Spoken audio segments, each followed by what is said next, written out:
იღუმენი ნიკონი, წუხარებები, ქრისტე აღსდგა. მივიღეთ თქვენი სევდიანი წერილი, თქვენ იცით სულიერი კანონი. მრავლითა ჭირითა ჯერ არს ჩვენ და შესვლა სასოფეველ საფრთისასა. სოფელსა ამას ჭირი გვაქვს. მოთმინებითა თქვენითა მოიპოვნეთ სულნი თქვენი და ასე შემდეგ.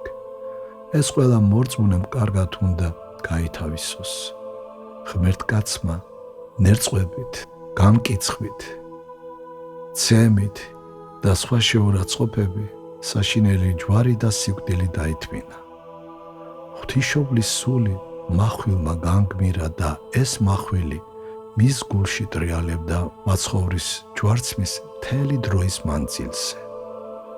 და რა არ დაითმინეს მოციქულებმა, მოწამეებმა, ამხსარებლებმა, ღირსებმა და ქრისტეს სხვა ჭეშმარიტმა მიმდევრებმა.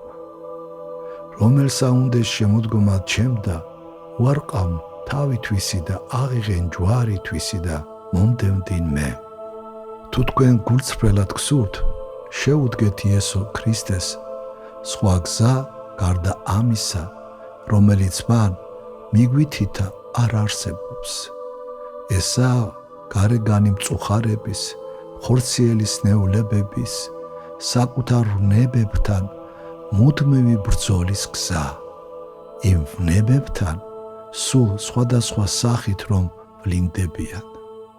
არსებობს აშკარა ვნებები, გემოთმოყვარეობა, სიძვის მრავალფეროვანი სახეები, ვერცხლის მოყვარეობა, მოწყინება, პრისხანება, ცუდმედიდობა, ამპარტავნება, ურწმუნოება, შური, ტყუილი, მოყვასის განკითხვა და სხვა.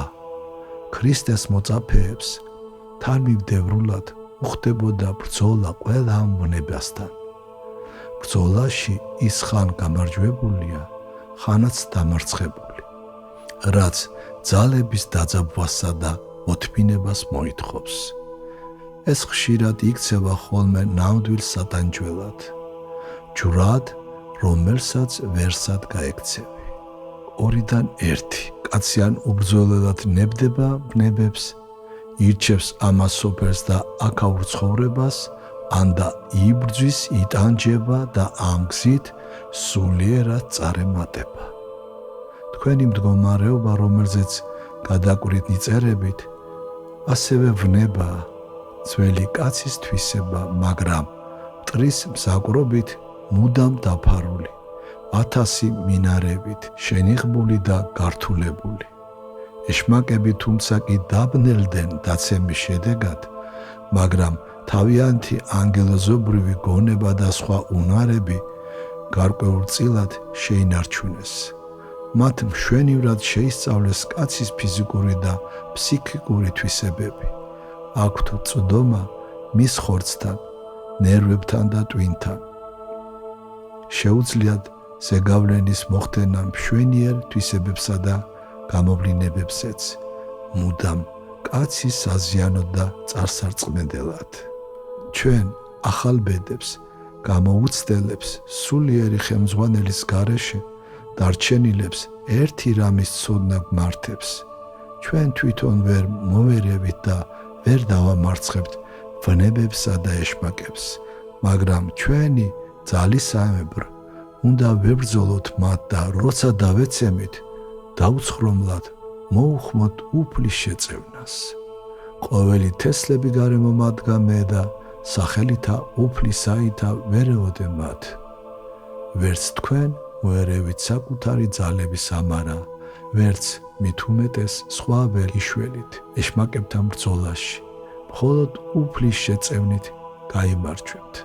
მაშა სადამე უფრო მეტი უნდა იილოცოთ მოწიწებით, გულის შემოსვლებით, უნდა აღიაროთ უფლის წინაშე თქვენი ცოდვები და ვნებები, თქვენი უძლურება და ითხოვოთ შენდობა შეწევნა. ასეთი მოღვაწეობისაგან მალე იგრძნობთ განსვენებას და სულის სიმშვიდეს, ერთგვარ სიმდაბლეს და მიხვალთ გადაწყვეტილებამდე, რომ ყველაფერი მოითმინოთ ღვთის გულისათვის და თქვენი სულის ცხონებისათვის. 20 სიტყვას იმაზეც გეტყვით, რომ მხოლოდ თქვენი თვისება გონიათ კერძოდ მარტოობის, ყველასგან მიტოვებულობის, გრძნობა და სხვა. არ შემხვედრია არც ერთი ქალი ან ქალიშვილი ამას რომ არ განიცდიდეს. ეტყობა ეს ქალის ბუნებაშია დაფარული. დაცემის შემდეგ უფალმა უთხრა ევას და ქმრისა შენისა მიმართ მიქცევა შენი. ეს მიქცევა არა მარტო ხორციელი, არამედ კიდევ უფრო მეტად ფიზიკური, ზოგჯერ კი მხოლოდ ფიზიკური. როგორც ჩანს, მოქმედებს ყველა მარტოხელა ქალში. ამასთან ქვეცნობიერად სრულიად სხვადასხვაგვარად იმკობა და გარდაისახება. ვინაიდან ადამის ნეკნიდან არის აღებული, იგი თავის ადგილისკენ მიიწევს, რათა ერთი მთლიანი ადამიანი შეადგინოს. ნუ მიწყენთ ამას რომ გწერთ, არამედ გაერკვიეთ თქვენს მდგომარეობებში.